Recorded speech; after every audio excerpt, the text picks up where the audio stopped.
Assalamualaikum warahmatullahi wabarakatuh. Selamat pagi, salam sejahtera untuk kita semua. Perkenalkan, saya Umi Kusum Nur Komariah, dosen tetap program studi Agroekoteknologi Fakultas Pertanian Universitas Kyai Haji Abdul Wahab Masdullah.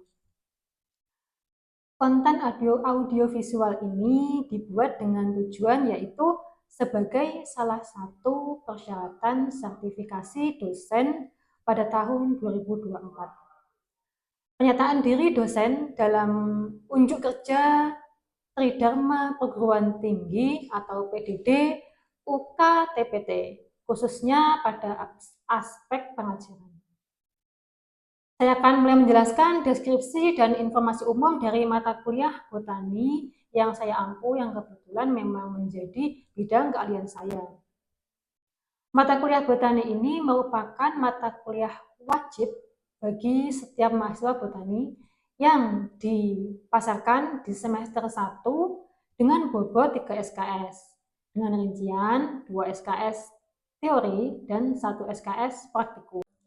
Deskripsi mata kuliah botani ini mencakup biologi sebagai dasar ilmu pertanian, kemudian meliputi organisasi makhluk hidup, kemudian struktur sel tumbuhan terutama dalam struktur morfologi, kemudian organisasi kehidupan di bumi, dan prinsip dasar klasifikasi tumbuhan yang mencakup kaidah internasional ketanaman tumbuhan serta dasar dalam pengelompokan tumbuhan.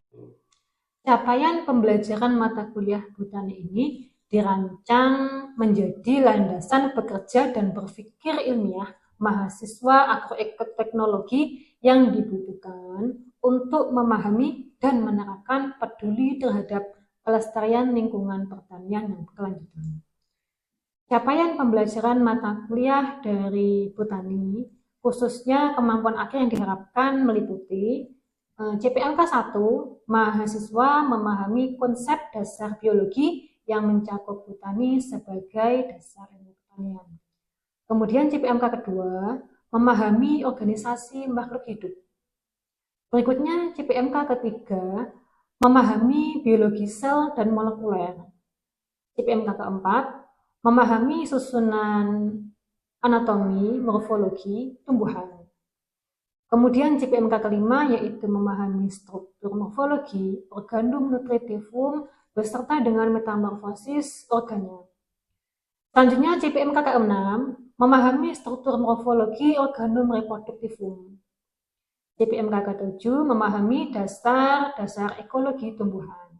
Dan yang terakhir, CPMK ke-8 memahami dasar taksonomi atau biosistematik tumbuhan. Untuk mencapai kemampuan tersebut, mahasiswa akan diberi topik-topik selama 14 kali pertemuan dengan metode DIA. Berikut ini topik-topik yang akan dibahas. Yang pertama, pengertian botani dan pentingnya botani sebagai ilmu dasar pertanian. Berikutnya, organisasi makhluk hidup yang mencakup molekul, organel, kemudian jaringan, sistem jaringan, organ, sistem organ, juga organisme. Berikutnya, dasar dari biologi sel dan molekuler yang mencakup struktur dan fungsi setiap organel sel tumbuhan, serta perbandingan antara sel eukariotik dengan sel prokariotik. Berikutnya, dasar dari anatomi tumbuhan yang meliputi variasi bentuk komponen sel tumbuhan seperti struktur jaringan dasar, jaringan pengisi, jaringan penguat, serta jaringan pengangkut. Kemudian yang menjadi titik poin dari materi di botani adalah morfologi organum nutritivum meliputi akar, batang, daun, beserta variasi metamorfosisnya. Kemudian morfologi dari organum reproduktivum yang meliputi struktur sepalum, petalum, tepal, varium, putik, benang sari, serta rumus dan diagram bunga. Kemudian materi yang ketujuh yaitu dasar ekologi tumbuhan, mencakup organisasi kehidupan makhluk hidup di alam biosfer, kemudian individu dan populasi, lalu komunitas, kemudian ragam ekosistem daratan dan pertanian. Yang terakhir adalah materi dasar taksonomi atau biosistematik, mencakup aturan tata nama tumbuhan, kemudian prinsip taksonomi, eksplorasi, koleksi, teknik pengambilan sampel, kemudian teknik pembuatan herbarium, identifikasi, dan pembuatan kunci determinasi. Adapun referensi yang digunakan pada mata kuliah botani meliputi biologi, karya Campbell et al. Ini menggunakan edisi ke-8, tetapi mahasiswa diperkenankan menggunakan edisi yang terbaru. Lalu referensi pokok yang kedua adalah morfologi tumbuhan karya Bapak Gembong Sutomo. Di sini digunakan edisi yang terbaru sehingga mahasiswa mendapatkan update informasi terkait morfologi tumbuhan. Kemudian untuk menunjang materi ekologi digunakan buku Flora karya Dr. Van Stenis. Selanjutnya, teknik pengajaran yang saya lakukan yaitu menggunakan DIA, di mana D merupakan delivery, adalah bagaimana saya menyampaikan perkuliahan pada mahasiswa. Terdapat dua strategi yang saya lakukan, yaitu penyampaian dengan menggunakan textbook. Lalu textbook yang saya gunakan adalah tadi yang sudah saya sampaikan. Kemudian pembahasan studi kasus terkait tumbuhan, di mana mahasiswa diberikan praktikum secara kelompok maupun individu setiap 2 minggu sekali, di mana 1 minggu sebelumnya adalah materi teori, kemudian minggu berikutnya adalah praktikum. Dalam praktikum tersebut akan dilakukan sesi diskusi dan tanya jawab untuk membahas hasil dari praktikum. Kemudian teknik yang kedua yaitu interaction. Kemudian yang saya pakai adalah incorrect pada mahasiswa untuk berpartisipasi aktif. Jadi dengan memaparkan hasil praktikumnya, mahasiswa diharapkan bisa saling memaparkan hasil praktikum setiap kelompok untuk mengemukakan pendapat, bertanya terkait isu-isu terkini tumbuhan tersebut di kelas, agar proses belajar mahasiswa menjadi lebih komunikatif dan dua arah. Jadi di situ mahasiswa setiap kelompok ini saling mempresentasikan hasilnya sehingga teman-temannya yang memiliki agihan tanaman yang berbeda bisa memahaminya. Kemudian juga mahasiswa diperkenankan menggunakan WA group untuk sarana berbagi informasi terkait mata kuliah ini. Juga bagaimana mahasiswa dapat berkomunikasi secara sopan menggunakan WA. Yang ketiga yaitu assessment, bagaimana penilaian saya terhadap mahasiswa. Pada awal perkuliahan, kami telah menyampaikan kontrak perkuliahan yang disepakati antara mahasiswa satu kelas tersebut, yang terkait dari cara menilai dan juga bobot penilaian. Kemudian, setelah kontrak perkuliahan tersebut disepakati, mata kuliah ini selama 1 semester terdiri dari 16 pertemuan, di mana 2 pertemuan adalah UTS dan UAS, sedangkan 7 pertemuan adalah tatap muka sebelum UTS dan 7 pertemuan tatap muka setelah UAS. Untuk bobot penilaian pada mata kuliah botani, setiap bentuk evaluasi mata kuliah, baik teori maupun praktikum, berdasarkan buku panduan IKU Kemendikbudristek tahun 2021, saya memakai sistem penilaian sebagai berikut. Untuk praktikum ini memiliki proporsi 20%, sedangkan tugas dan kuis proporsinya 10%. Lalu kehadiran mahasiswa dari ke-16 pertemuan tersebut memiliki proporsi 10% dalam penilaian akhir. Lalu UTS 30% dan UAS 30%. Demikian informasi yang bisa saya sampaikan terkait mata kuliah botani untuk mahasiswa program studi agroekoteknologi Fakultas Pertanian. Berikut ini merupakan cuplikan dari proses pembelajaran botani yang saya laksanakan secara tatap muka di ruang kelas. Assalamualaikum warahmatullahi wabarakatuh. Waalaikumsalam warahmatullahi wabarakatuh. Hari ini kita diperkenankan untuk bertemu lagi dalam mata kuliah botani. Pada pertemuan 13 kali ini, Sebelum mulai pembelajaran, mari kita berdoa menurut agama dan kepercayaan masing-masing. Doa dimulai.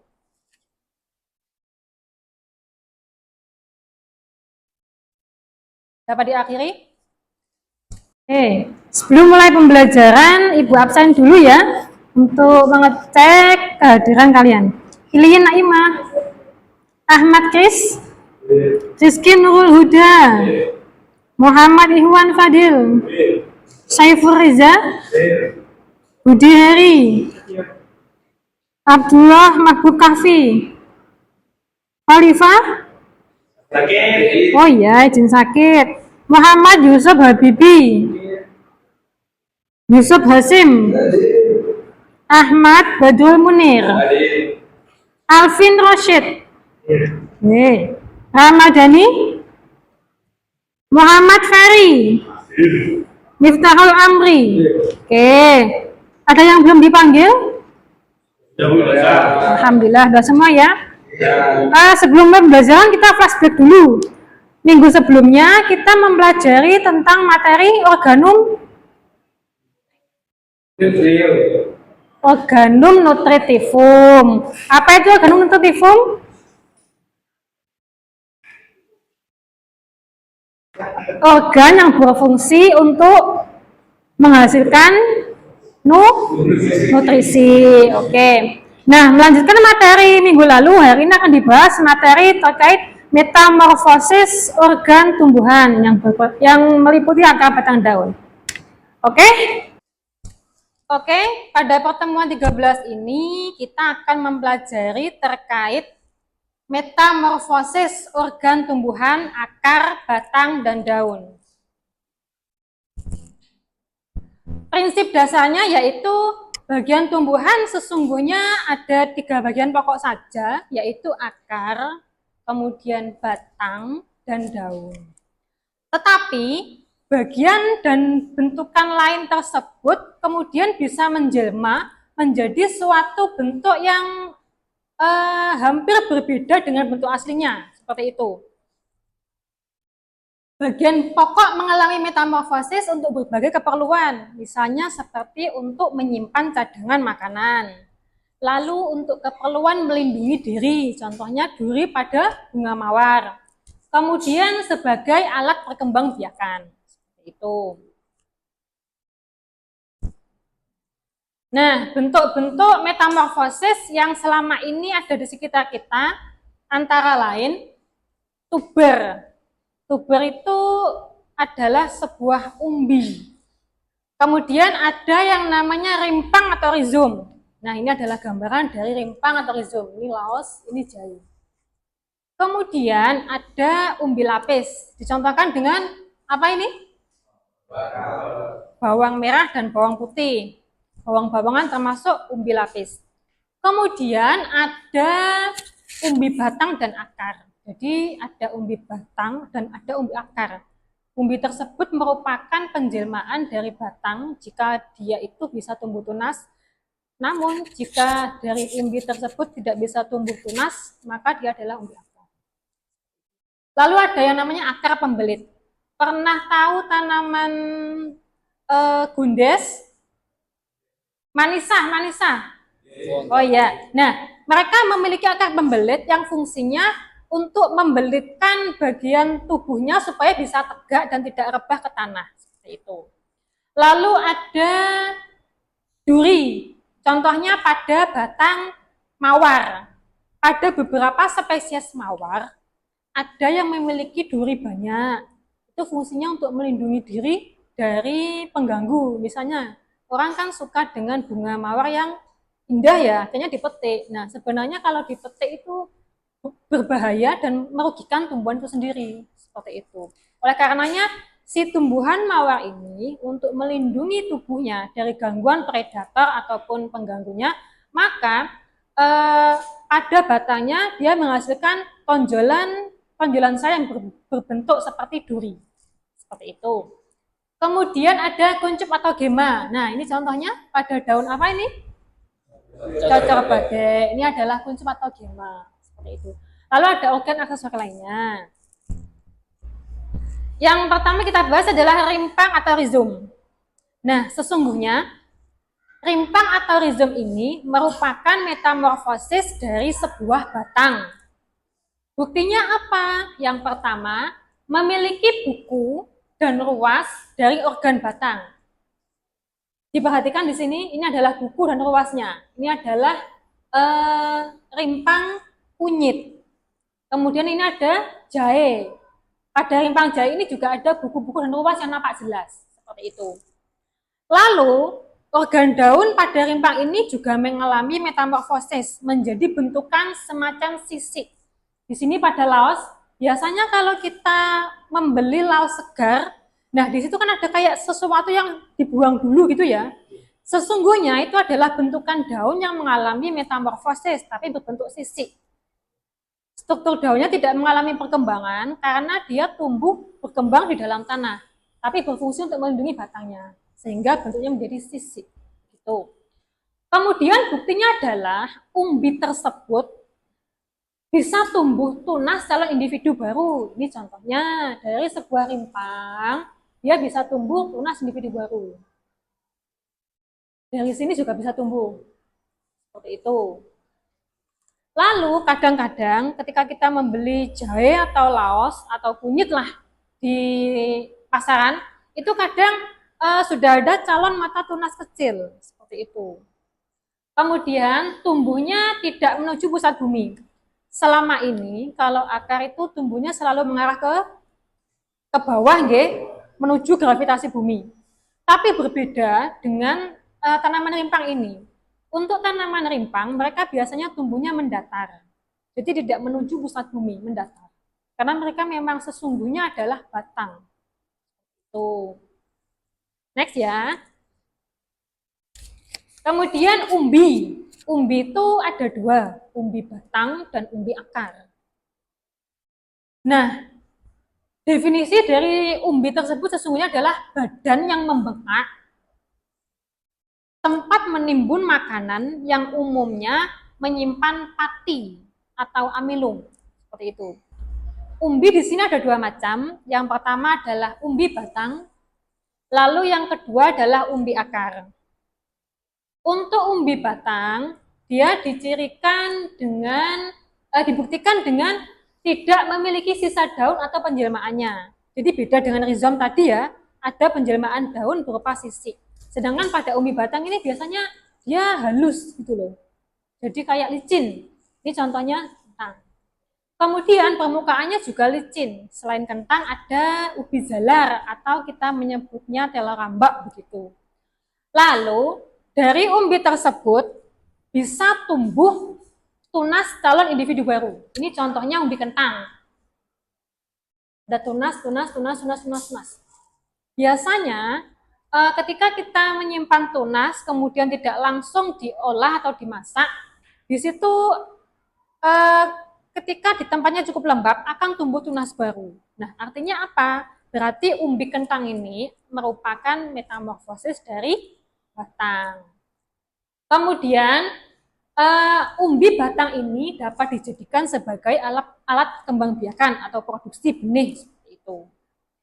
Berbeda dengan umbi batang, di sini umbi akar umumnya tidak memiliki buku dan juga ruas. Itu. Lalu, dari umbi tersebut tidak bisa tumbuh tunas calon individu baru, karena dia adalah akar. Akar itu dimanapun tidak bisa menjadi individu baru. Seperti itu. Kemudian tidak bisa dijadikan sebagai alat kembangbiakan. Contohnya adalah, apa ini? Bengkoang. Lalu ini adalah singkong. Singkong dengan ubi beda ya. Kalau ubi itu ubi jalar, tela rambak. Kalau singkong, ya singkong. Kemudian tumbuhnya menuju pusat bumi. Tumbuhnya itu cenderung ke bawah gitu. Bawah. Seperti itu. Next. Berikutnya umbi lapis. Ini juga merupakan metamorfosis dari batang dan daun. Nah, umbi lapis merupakan metamorfosis dari daun yang kemudian berdaging seperti itu. Kenapa disebut umbi lapis? Karena memang menunjukkan susunannya yang berlapis-lapis seperti itu. Buktinya adalah susunan yang berlapis pada umbi merupakan daun yang menebal. Ini kalau kita buka, itu kan kelihatan lapis-lapis-lapis gitu ya. Sebenarnya, si umbinya ini adalah bentukan metamorfosis dari daun. Daun yang kemudian menebal, tebal, dan berdaging. Seperti itu. Juga lunak. Kemudian bagian bawahnya ini, kalau di desa orang nyebutnya bongkot, itu berbentuk cakram atau dis. Ini sesungguhnya adalah bentukan dari batang itu sendiri. Batangnya bermetamorfosis menjadi cakram, seperti itu. Ini pada bawang putih dan juga bawang merah. Sedangkan pada bawang pre, batangnya ada di antara pangkalnya akar di sini. Jadi batangnya sangat kecil sekali. Sedangkan ini adalah daun. Ini pada bawang pre. Seperti itu. Nah, yang terakhir adalah kuncup atau gimai. Kuncup atau gema sebenarnya adalah calon tumbuhan yang merupakan bentuknya itu tunas seperti itu loh. Nah, ini contohkan pada daun cocol bebek. Jadi biasanya ada tumbuh di ketiak-ketiak sini atau disebut sebagai tunas aksilar. Seperti itu. Oke, sampai di sini silakan yang mau bertanya. Angkat tangan dulu ya. Ya, Bibi. Yang membedakan antara umbi akar dengan umbi lainnya itu apanya, Bu? Dan kenapa kok sayuran wortel itu termasuk dalam golongan umbi akar? Oke, baik. Kenapa wortel kok disebut umbi akar? Nah, wortel itu di situ umbinya yang berwarna oranye, kalau misalnya ditanam tidak bisa tumbuh tanaman baru. Umbinya ya, umbi yang berwarna oranye. Tetapi batangnya wortel tempatnya itu ada di bagian ujung. Nah, di sini. Jadi kalau menanam tapi ada bagian ininya, ini bisa tumbuh tunas baru. Sedangkan ketika yang ditanam bagian ini tidak bisa. Seperti itu. Ciri-cirinya adalah yang tadi. Wortel itu memiliki ciri tumbuhnya menuju pusat bumi, tidak memiliki buku dan luas, seperti itu. Kemudian umbi wortel ini dari sini jika dipotong, dia tidak bisa menghasilkan tunas baru, seperti itu. Berbeda dengan kentang. Kentang itu umbi batang, meskipun dia kelihatan licin, tapi kalau dia dibelah jadi dua, masing-masing belahannya bisa menghasilkan tunas baru. Maka di sini bengkoang, wortel, dia adalah penjelmaan dari sebuah akar, kemudian memiliki timbunan nutrisi. Gitu ya. Ye. Ada lagi yang mau bertanya? Silakan. Ya, silakan Mbak Ima. Pada umbi lapis itu kan memiliki ciri-ciri berlapis-lapis. Apakah semua tumbuhan yang memiliki ciri-ciri berlapis itu disebut umbi lapis? Oke, apakah tumbuhan yang memiliki ciri berlapis-lapis disebut umbi lapis? Iya, jawabannya iya. Nah, pada umbi lapis ini, dia itu kan metamorfosis dari daun dan batang. Batangnya di bagian pangkal. Selain bawang ini, bawang merah, bawang putih, juga ada bawang bombay. Itu kan juga berlapis-lapis, nggih. Karena memang mereka masih satu famili. Seperti itu, famili Aliaceae. Jadi, selain bawang merah, bawang putih, jika terdapat umbi yang tumbuh di dalam tanah, ingat ya, definisi umbi itu tumbuhnya di dalam tanah, bukan di luar, yang kemudian ketika dibuka berlapis-lapis, maka dia disebut sebagai umbi lapis. Juga syaratnya adalah dari umbi lapis ini dia bisa dijadikan sebagai alat perkembangbiakan untuk menghasilkan tanaman baru. Itu nggih Mbak Iva? Oke. Ada lagi yang mau bertanya? Silakan. Silakan Chris. Saya mau tanya tentang rimpang. Misal tanaman jahe. Dalam satu tanaman jahe atau buah jahe itu bisa dibelah menjadi beberapa bagian dan cocoknya itu kalau ditanam itu menjadi berapa bagian. Itu aja. Terima kasih. Tanaman jahe, rimpang jahe bisa dibelah menjadi berapa bagian gitu. Sebenarnya untuk perbanyakan tanaman jahe memang bisa menggunakan rimpang jahe. Nah, dibelah menjadi berapa bagiannya itu, pastinya kita perlu melihat ukuran jahe tersebut. Dan juga banyaknya ruas dan juga buku-bukunya. Nah, biasanya pada tanaman yang akan dijadikan calon perbanyakan seperti itu, maka perlu dilihat ukurannya, kemudian jumlah ruas dan bukunya, lalu ada tidaknya mata tunas.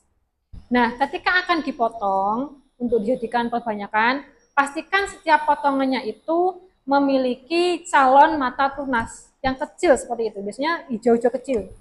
Jangan sampai potongan-potongannya itu terlalu kecil dan tidak memiliki mata tunas, maka nanti malah dikhawatirkan tidak tumbuh tunas baru.